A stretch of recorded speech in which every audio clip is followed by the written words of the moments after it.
Welcome to today's episode of the AI to ROI podcast. Today, I am joined by Amanda Kahlow, founder and CEO of OneMind. We'll be covering four main topics with Amanda today. One, the vision behind OneMind. Second, how customers are using AI in the customer acquisition process using the OneMind platform. The benefits that OneMind customers are receiving, and then how companies are measuring the return on investment of deploying AI in the customer acquisition process. So with that, Amanda, would you take a moment to give a brief background of your journey to becoming a guest here on the AI to ROI podcast? Sure thing, Ray. Thank you so much for having me. It is such a pleasure to be here. My name is Amanda Kahlow, and I am the CEO and founder of OneMind. I was the founder and former CEO of 6sense. My one line to the market is I started 6sense to find buyers and OneMind to close them. At OneMind, we are building what we call go-to-market superhumans, and they take on the job across the life cycle of your customer journey. Everything from inbound on the website to qualify, give a live demo, pitch, and then for your commercial and SMB business, they can go all the way to close.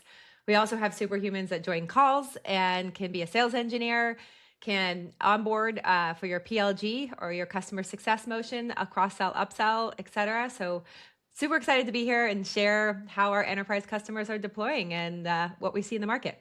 Well, I would almost call that a full cycle AI superhuman. You know, you talk about full cycle AEs, now you've got a superhuman doing it. It's, the big lift is, and the big difference between humans and superhumans is they have unlimited capacity.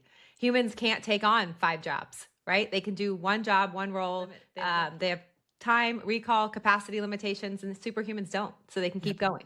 I'm still looking for that 7-day-a-week, 24/7. We're going to go beyond 996, but let's start with your background. So you founded and built 6sense for over 16 years into the category leader in intent data.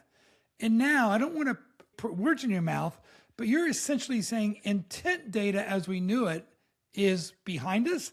How do you reconcile that in your own mind? Yeah, so just to clarify, I didn't build it from all 16 years, and there was an amazing team that came behind me when I stepped down. But I did play, I believe, a large part in the success of 6sense and where it is today. At 6sense, we started, and we just saw the fundamental problem that big enterprise companies, we started selling to enterprise before we went down market and mid-market, and they just they didn't know where to focus their resources and couldn't find buyers. And in today's world, that seems pretty nascent when you think about all the tools and technologies that are available today.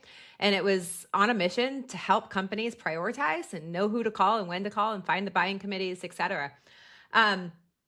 Today, we're moving into a world where at OneMind, the idea, intent data, as we know it, if you actually break it down and you take it back a step to like the buyer journey, back then we do a Google search, we end up on a website, we're looking across third-party research, we're looking at Gartner and other third-party tools, we're trying to figure out the best solution, and then we call a sales rep and we move forward.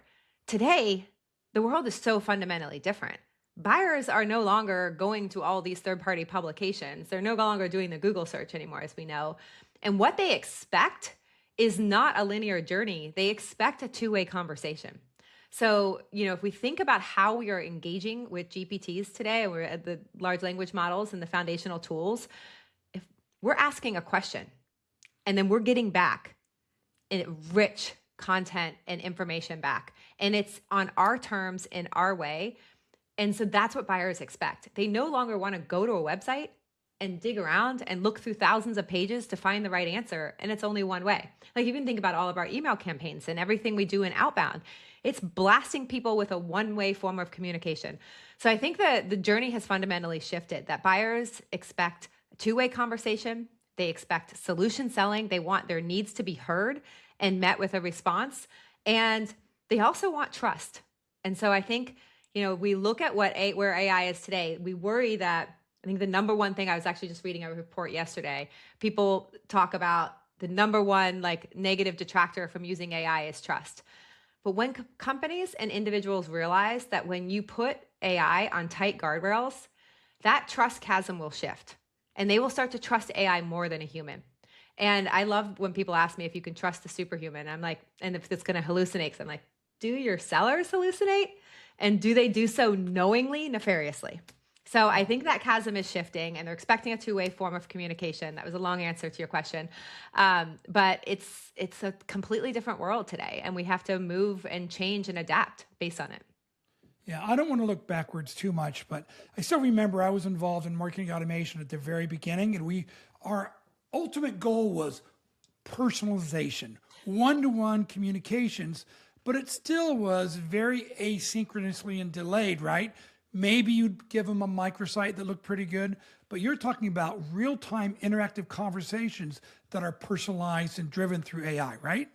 Yeah, it's not, yeah, and it's so much more than even one-to-one and personalization, because personalization is still a guess at what I think based on what I did that person wants. You are giving the control to the buyer. In today's world, the buyer can say, this is what I want. This is what I want to learn and how I want to learn it. And this is the format I want it back, right? So this is, I want back a complete pitch deck that gives me a business case based on all of these requirements. And so buyers can ask for exactly what they want and take control, and they couldn't before. So I think personalization, is gone. I think we're moving to a world of every good AI company, especially in go-to-market, they're all talking about building an account-based context graph. And that is like personalization times 10. So it's understanding everything that's happening in CRM and your buying committee, everything that's happening across your website, leveraging the best sales methodologies. We are building right now, I haven't announced this or shared this with the market, but happy to share it here. We're building a sales LLM in the sense that we will know what methodologies to use in that right moment for that particular buyer to drive the deal forward, and use AI to have like hyper personalization based on all the data signals that we have. What do I need to do to get that outcome? And everything is more outcome driven than conversion driven and goal based. Amanda, I could go down this sales LM rabbit hole with you, but I'm gonna restrain myself. And we've talked a lot about the theory and the potential of AI in the customer acquisition process. But what I want to do is talk about what are the primary use cases of how companies are using you in the customer acquisition process, and maybe where they often start, and then how do they expand it? Yeah, great. So most companies have a top of funnel pipeline problem, right? So everyone has I always say a growth opportunity or problem, however you look at the equation, right? So we know growth is shrinking. You know that. You measure that all the time, right? Growth is shrinking. The cost to acquire a customer is doubling, tripling in some cases. Even I was talking to a public company CEO the other day who told me it cost them $5 to acquire $1 of ARR, Wow. which is absolutely wild. Now, of course, I'm not going to out who that company is or what, but it's wild to think of where we were back in 2016, 2017 when I was at 6 cents to where we are now, and or 2020 when the heyday of you can acquire a customer for $1.50, which was totally reasonable.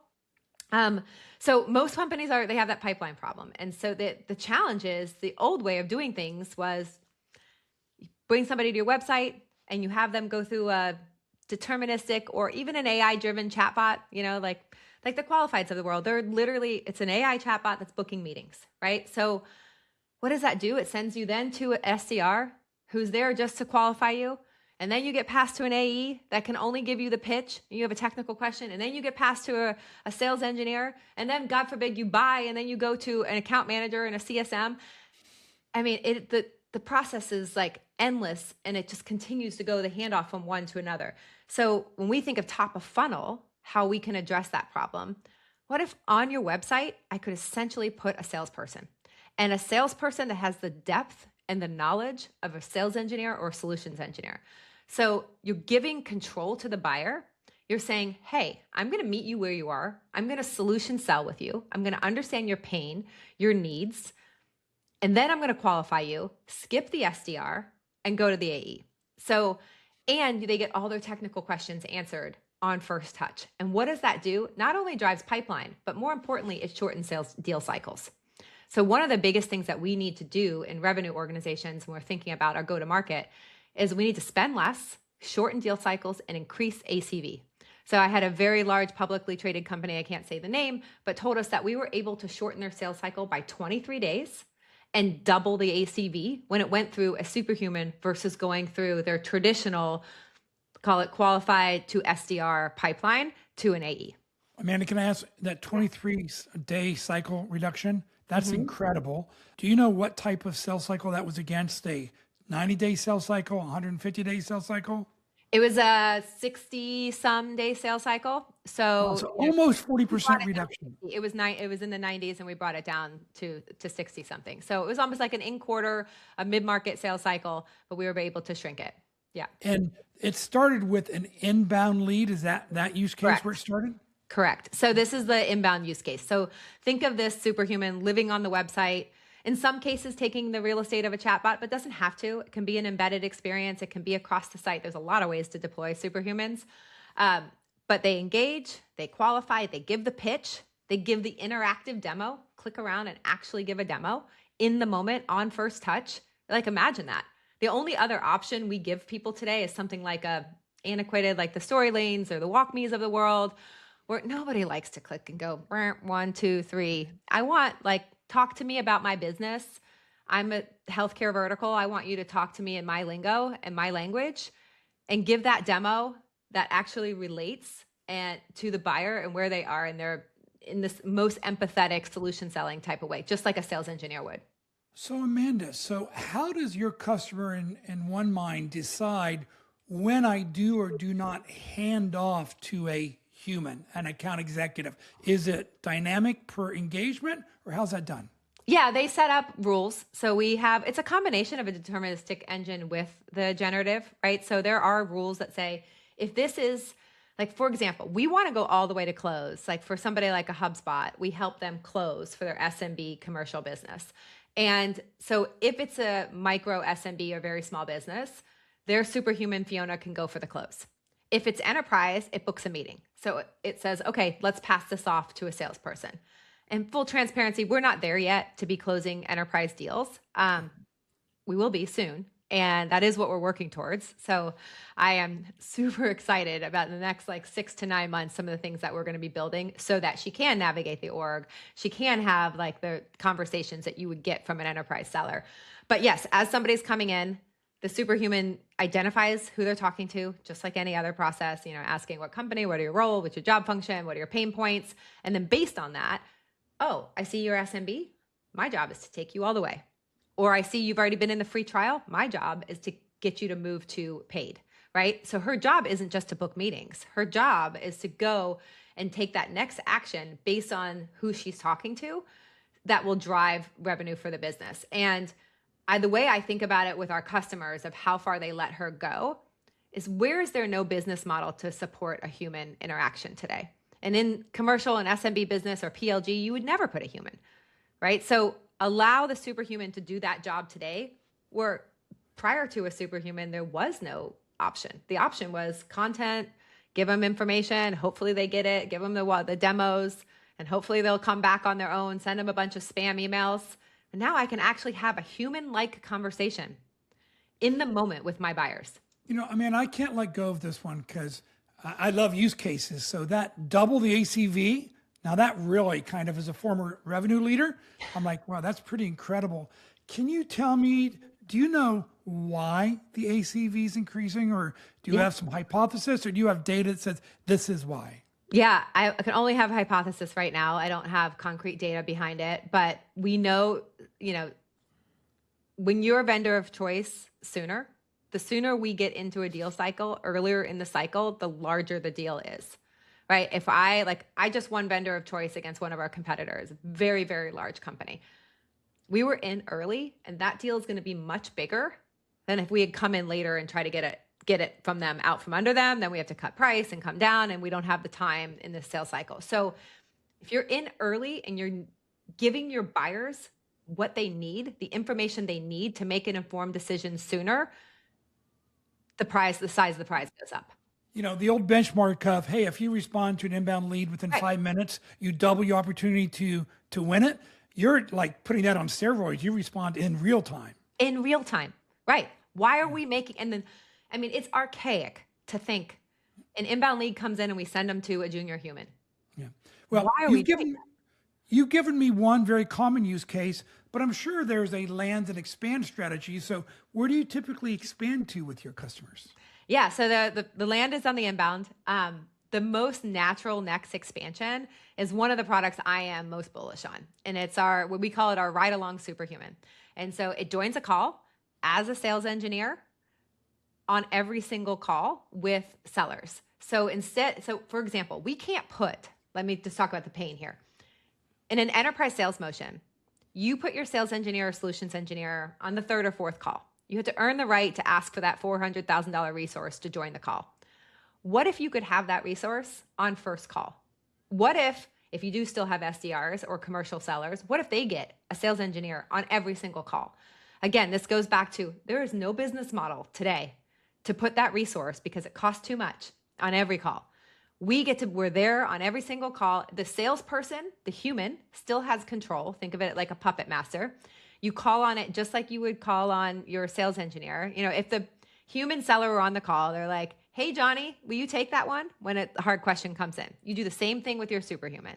They have back channel controls and voice controls, just like waking up Siri that says, hey, Mindy, can you answer that question? Hey, Mindy, will you give that demo? Hey, Mindy, will you show that integration? Not only can they do it better than a sales engineer and go deeper and more technical than most sales engineers, but they can bring things up in the moment that a human never can do. So even though I might have the right case study or have the right information, I don't know where the conversation is going to go. So I can't take my 10,000 documents and have it all ready to go to show on the fly because you're bobbing and weaving with the call. Like you don't know what questions are going to come at you. But the beauty of a superhuman, which supersedes capacity limitations of humans, is that it can bring the slide in any case study and any demo like that. A human can't do it even if they know all the information. So you could even just use the superhuman to bring the information in and then the human can talk about it.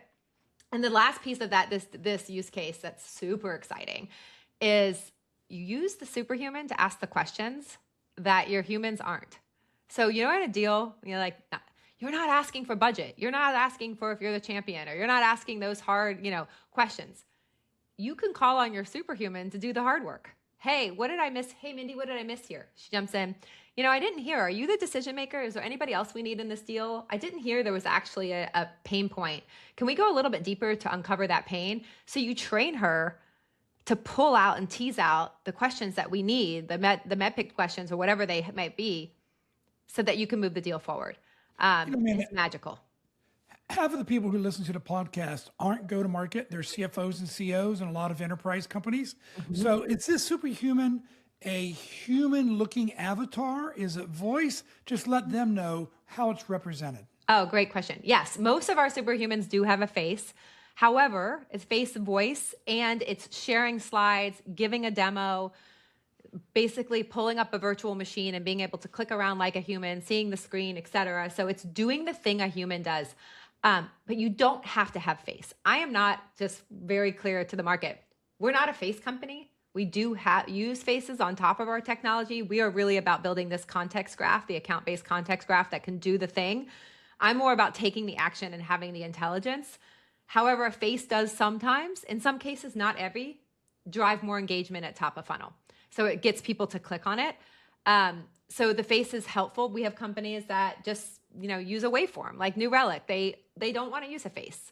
I have other companies that are, I have one of the biggest social networking platforms for businesses, and they're all about humans. So they don't want to use a face because they don't want to be perceived and connected to anything that is potentially replacing humans. So they use a waveform. I have others that use their mascot, like we have one company that uses a pink llama as its mascot, to talk people through. So you can use anything, and we're dynamic and we're agnostic to that. But it just drives more engagement in some cases, especially for top of funnel, to have the face.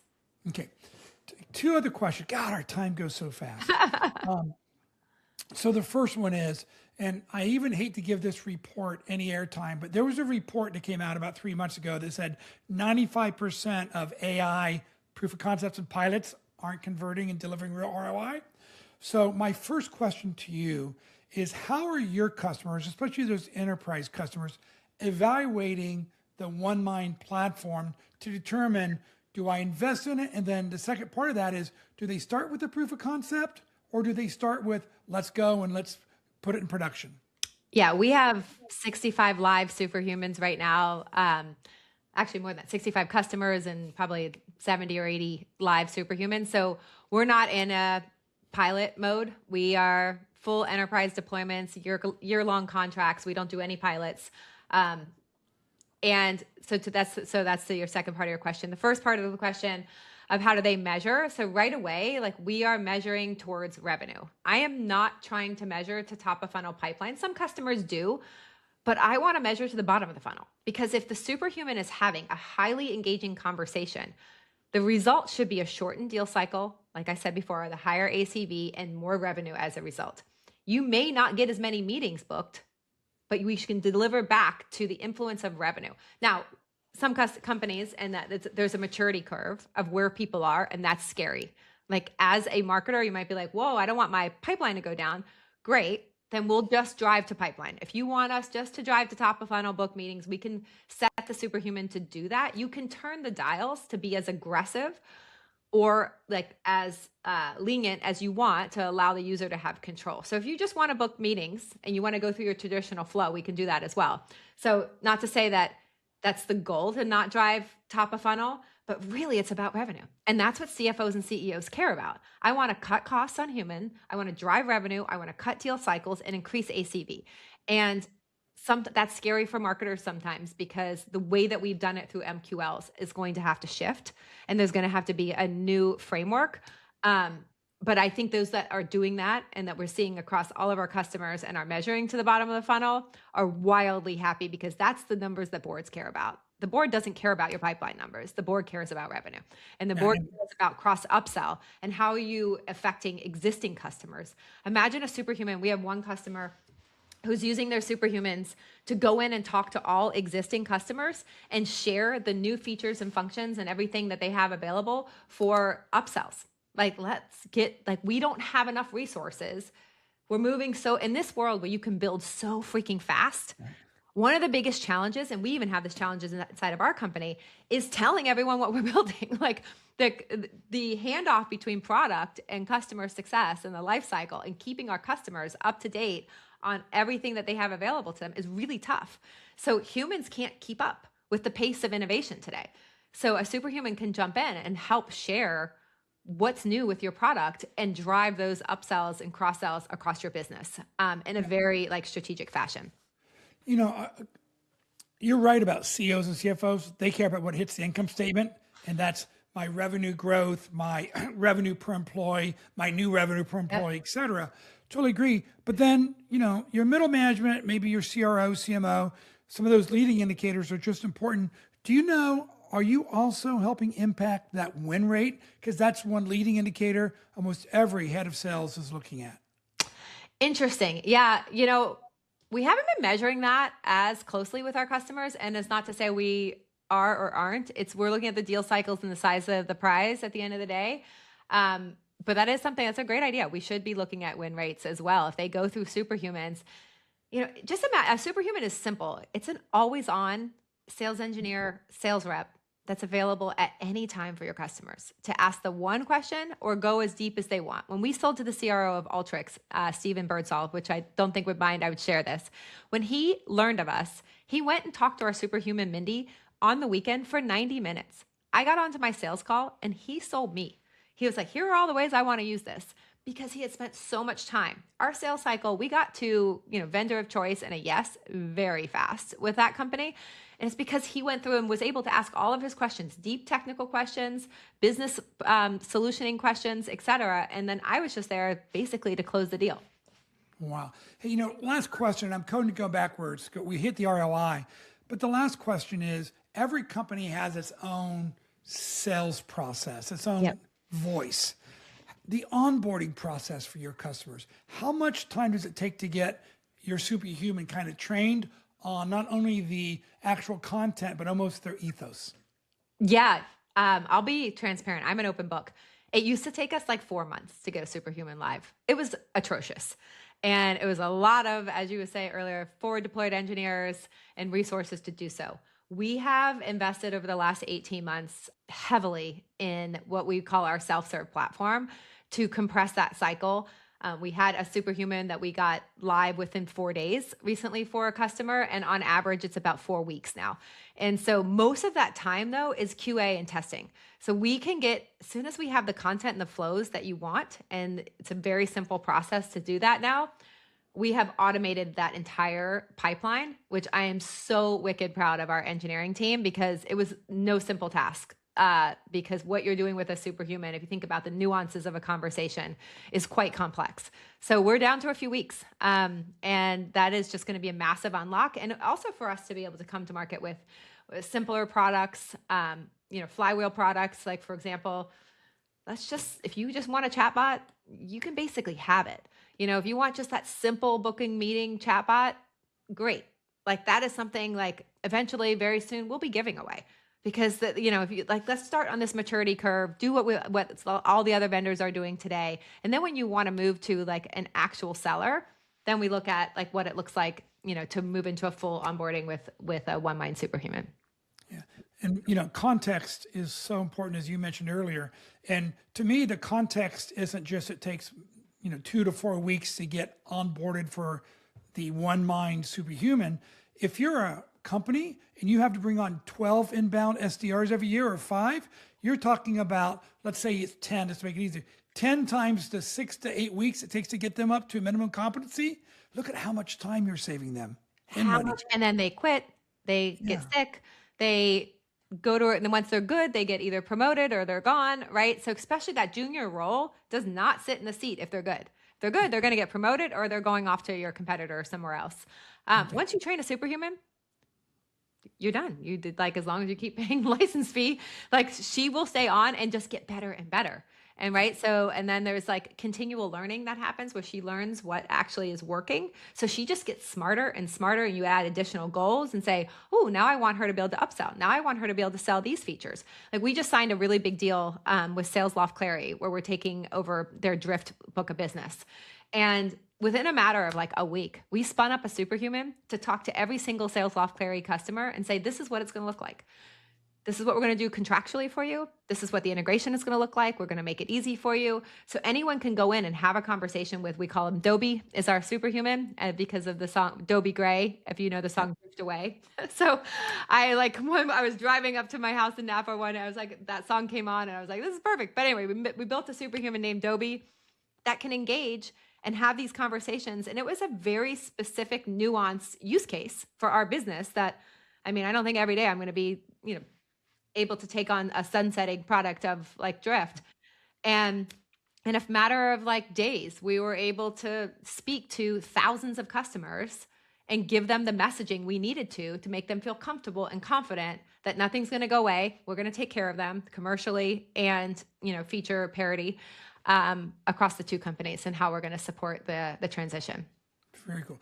Okay, Amanda, we're at the end. I want to give the audience a chance to get to know you a little bit more on a personal basis with 3 rapid fire questions.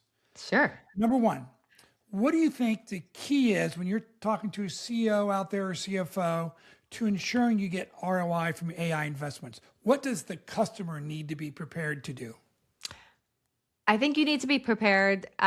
It's in this world, I believe very much so, it's a top-down approach where you have to be ready to tell your team that there has to be new playbooks, right? Anybody can use AI to like operationalize an efficiency or something. Like, I just built an agent yesterday because I got told from my school that they wanted my child.